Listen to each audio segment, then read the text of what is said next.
19 मार्च 2017 ये वो डेट है जब उत्तर प्रदेश को मिला उसका 21st सीएम योगी आदित्यनाथ। लोग कहते हैं कि ये वही तारीख है जब से यूपी की तकदीर बदल गई। कभी गुंडा राज और बीमारू प्रदेश कहा जाने वाला स्टेट आज देश की जीएसडीपी में 5th पोजीशन पर आता है। यहाँ क्रिमिनल्स एनकाउंटर के डर से खुद को सरेंडर कर रहे हैं कि साहब हमें मरना नहीं है, आप एक काम करो हमें जेल में ही डाल दो, कम से कम जिंदा तो रहेंगे। पर क्या अखिलेश यादव की गवर्नमेंट इतनी बेकार थी? ऐसा क्या डिफरेंस रहा है दोनों गवर्नमेंट्स में जो योगी जी को इतना क्रेडिट दिया जाता है? चलिए जानते हैं इस वीडियो में। इस वीडियो को हमने कुछ पार्ट्स में डिवाइड किया है, जैसे यूपी का क्राइम रेट पहले कितना था और अब कितना है, यूपी के एडमिनिस्ट्रेशन में पॉलिटिकल इंटरफेरेंस कितना रहा है दोनों गवर्नमेंट्स में, इंफ्रास्ट्रक्चर पर कितना काम हुआ है और ओवरऑल इकोनॉमी क्या कहती है। एजुकेशन पर भी बात करेंगे कि जो नई पीढ़ी है उसे क्या मिला है, एक बेटर फ्यूचर या फिर अनएम्प्लॉयमेंट। सबसे पहले शुरू करते हैं लॉ एंड ऑर्डर से। जब अखिलेश सरकार थी तब हालत इतनी खराब थी कि अगर लोकल लेवल पर आप देखो तो पुलिस को तो कोई कुछ समझता ही नहीं था। कोई भी लल्लू पंजू मुंह उठाकर बोल देता था कि कराऊं के सांसद जी से बात। मुख्तार अंसारी जो कि 5 बार एमपी रहे हैं और इन पर दर्जनों क्राइम केसेस हैं, जिनमें 2005 में बीजेपी एमएलए कृष्णनंद राय के में इन्हें जेल भी हुई, बट उनके लिए जेल भी किसी होटल से कम नहीं थी। हर तरह का वीआईपी ट्रीटमेंट इन्हें जेल में ही मिला। लेकिन जब योगी गवर्नमेंट आई तो 1.5 साल के अंदर अंदर इन्हें एक एक्सटॉर्शन केस के सिलसिले में पंजाब की रूपनगर जेल में भेज दिया गया। पंजाब में उस टाइम कांग्रेस की गवर्नमेंट थी और एक बार जो अंसारी पंजाब गए, पंजाब गवर्नमेंट ने उन्हें वापस ही नहीं भेजा। कभी कहा हेल्थ इशू है, कभी कुछ और कभी कुछ। पूरे 2 साल लग गए अंसारी को पंजाब से वापस लाने में। इस बीच उत्तर प्रदेश गवर्नमेंट ने 20 से 25 ट्रांसफर रिक्वेस्ट भेजी पर उनका कोई जवाब नहीं आया। एट द एंड 26 मार्च 2021 को अंसारी को बांदा जेल में ट्रांसफर किया गया, वो भी सुप्रीम कोर्ट के ऑर्डर्स के बाद। पंजाब में 2022 में गवर्नमेंट चेंज हुई और आम आदमी पार्टी की गवर्नमेंट आई और एक इंक्वायरी कमीशन बनाई गई। इसमें पता चला कि अंसारी को जेल में 5 स्टार फैसिलिटीज दी जाती थी। तब की कांग्रेस गवर्नमेंट ने एक वकील अपॉइंट कर रखा था और उसको बाकायदा सैलरी इसी नाम पर दी जाती थी कि उसे लीगली अंसारी की रिमांड पंजाब में ही रखनी है। योगी जी के जेल में मुख्तार अंसारी आ तो गए पर ज्यादा दिन टिक नहीं पाए और 26 मार्च 2024 को हार्ट अटैक के कारण इनकी डेथ हो गई। बाद में कई लोगों ने सवाल भी उठाए, जिनमें मुख्तार अंसारी का लड़का भी था, कि मुख्तार अंसारी को स्लो पॉइजन दिया गया है। अतीक अहमद जिसने 2006 में खुलेआम राजू पाल की हत्या की थी ताकि उसका भाई अशरफ इलेक्शन जीत सके, उसे सपा और बसपा दोनों गवर्नमेंट में एमएलए और एमपी तक के पद पे बैठाया गया। और हर इंसान को पता था कि अतीक हर इलीगल एक्टिविटी में इन्वॉल्व है, चाहे वो किडनैपिंग हो या अवैध कब्जे करना हो। पर कोई आवाज़ कैसे उठाता जब सरकार ही अतीक के साथ थी। योगी गवर्नमेंट आने के बाद भी अतीक को इतनी जल्दी सजा नहीं मिली, लेकिन 28 मार्च 2023 को अतीक अहमद और उसके भाई अशरफ को उम्र कैद की सजा सुनाई गई। और जो इस केस में प्राइम विटनेस था उमेश पाल, बाद में दिन दिहाड़े उसकी हत्या कर दी गई। तब योगी जी का ये बयान सामने आया, इस माफिया को मिट्टी में मिला देंगे। और इसके बाद 13 अप्रैल 2024 को पहले तो अतीक अहमद के बेटे असद का एनकाउंटर हुआ और फिर 15 अप्रैल को अतीक और अशरफ को भी कुछ लोगों ने मेडिकल चेकअप के दौरान पूरी मीडिया के सामने गोली मार दी। अतीक अहमद ने अवैध कब्जे और इलीगल तरीके से करीब 11,684 करोड़ की प्रॉपर्टी खड़ी की थी। इसके अलावा विकास दुबे का केस भी हम सब जानते हैं कि कैसे उसने एनकाउंटर के डर से सरेंडर कर दिया था। और सिर्फ विकास दुबे ही नहीं, उस टाइम पर उत्तर प्रदेश पुलिस ने इतने एनकाउंटर किए कि बड़े बड़े बदमाश भी खुद पुलिस स्टेशन आ रहे थे सरेंडर करने। सरकार चाहे तो क्या कुछ नहीं कर सकती। एक सरकार में पुलिस बदमाशों को पकड़ने के लिए परेशान रहती थी और एक सरकार में पुलिस के डर से बदमाश खुद सरेंडर करने आ रहे थे। सिर्फ बदमाश ही क्यों, भूमाफिया या ये जो अवैध कब्जा करने वाले थे, इन लोगों पर भी सरकार ने काफ़ी कार्रवाई की, जिनमें सबसे बड़ा नाम आता है आजम खान का। आजम खान ने 78 हेक्टेयर ज़मीन अवैध तरीके से कब्जा कर उस पर मौलाना जोहर अली यूनिवर्सिटी बनवाई और ख़ुद को उसका lifetime vice chancellor appoint कर दिया और अपनी वाइफ तंजीम फातिमा और दोनों बेटों को मेंबर ऑफ ट्रस्ट अपॉइंट किया और बड़ी बहन को ट्रस्ट ट्रेजरर। आजम खान ने यूनिवर्सिटी के लिए सपा सरकार से 80 करोड़ रुपए भी अलॉट करवाए। बट ये कह देना कि ऐसे बाहुबली नेता सिर्फ सपा सरकार में थे, ये भी एक बेईमानी होगी, क्योंकि योगी गवर्नमेंट में भी ऐसे लोग हैं जैसे ब्रजभूषण सिंह, जिन पर मर्डर से लेकर सेक्सुअल हैरेसमेंट तक के आरोप लगे हैं, पर कार्रवाई के नाम पर कुछ नहीं है।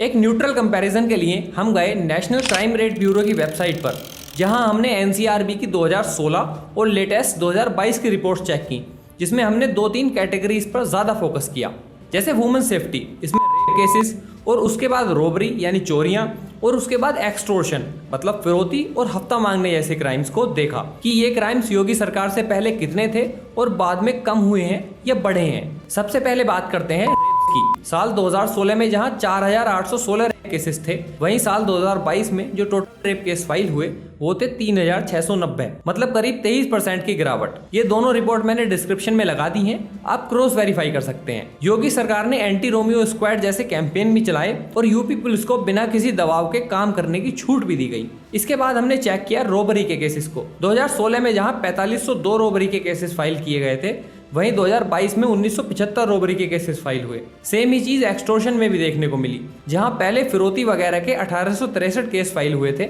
वहीं 2022 में ये नंबर घटकर 1027 आ गया। इसमें एक और चीज जो हमने देखी वो थी दंगे, जिसमें हमने टोटल दंगों के केसेस प्लस धर्म और जाति पर कितने दंगे हुए हैं वो देखे, क्योंकि बीजेपी सरकार पर आरोप लगते आए हैं कि बीजेपी धर्म की पॉलिटिक्स करती है। साल 2016 में दंगों के करीब 8018 केसेस फाइल किए गए थे।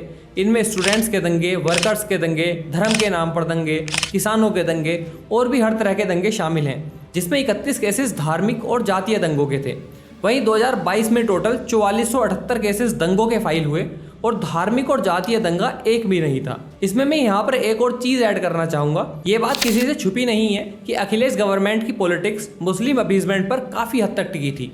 इसका एक एग्जाम्पल देखने को मिला 2012 के सपा इलेक्शन मैनिफेस्टो में, जिसमें सपा सरकार ने वादा किया कि वो 2007 में हुए लखनऊ, फैजाबाद, वाराणसी सीरियल ब्लास्ट में जो लोग पकड़े गए हैं और जो धर्म से मुस्लिम हैं उन्हें रिहा करवाएंगे अगर सरकार सपा की बनी तो। सरकार बन भी गई और अखिलेश गवर्नमेंट ने उन लोगों को रिहा कराने के लिए पेटिशन भी फाइल कर दी, पर इलाहाबाद हाईकोर्ट ने सरकार को फटकार लगाई और कहा कौन टेररिस्ट है और कौन नहीं है, ये डिसाइड करने वाले आप कौन हो।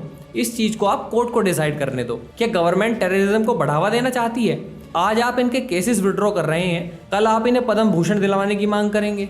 और सिर्फ क्राइम कम कर देने से स्टेट ग्रो नहीं करते। किसी भी स्टेट को ग्रो करने के लिए उस स्टेट में बिजनेस का, इंडस्ट्रीज का आना जरूरी होता है। और कोई भी बिजनेसमैन हो या मान लो आप ही हो, अगर आपको अपना पैसा कहीं लगाना है तो सबसे पहले आप देखोगे कि वहाँ दंगे फसाद, लूट मार तो नहीं है। लेकिन इसी के साथ आप एक चीज़ और देखोगे, वहाँ का इंफ्रास्ट्रक्चर। आप वहाँ इंडस्ट्री क्यों लगाना चाहोगे जहाँ आने जाने के रोड्स ना हो, बिजली ना हो, आपकी जो मजदूर हैं या आपके जो एम्प्लॉयज़ हैं उनके लिए सही पब्लिक ट्रांसपोर्ट ना हो। और हमारी अगली कैटेगरी भी यही है, इंफ्रास्ट्रक्चर। इनमें सबसे पहले बात करते हैं रोड्स की। अखिलेश सरकार में 2 एक्सप्रेसवे बनाए गए। पहले था यमुना एक्सप्रेसवे जो कि 165 किलोमीटर लंबा था। ये एक्सप्रेसवे नोएडा को आगरा से जोड़ता है। इसकी स्टार्टिंग बसपा सरकार में हुई थी, लेकिन पूरा ये अखिलेश सरकार में हुआ था। इसके बाद दूसरे नंबर पर आता है आगरा लखनऊ एक्सप्रेसवे। 302 किलोमीटर लंबा ये एक्सप्रेसवे आगरा को लखनऊ से जोड़ता है।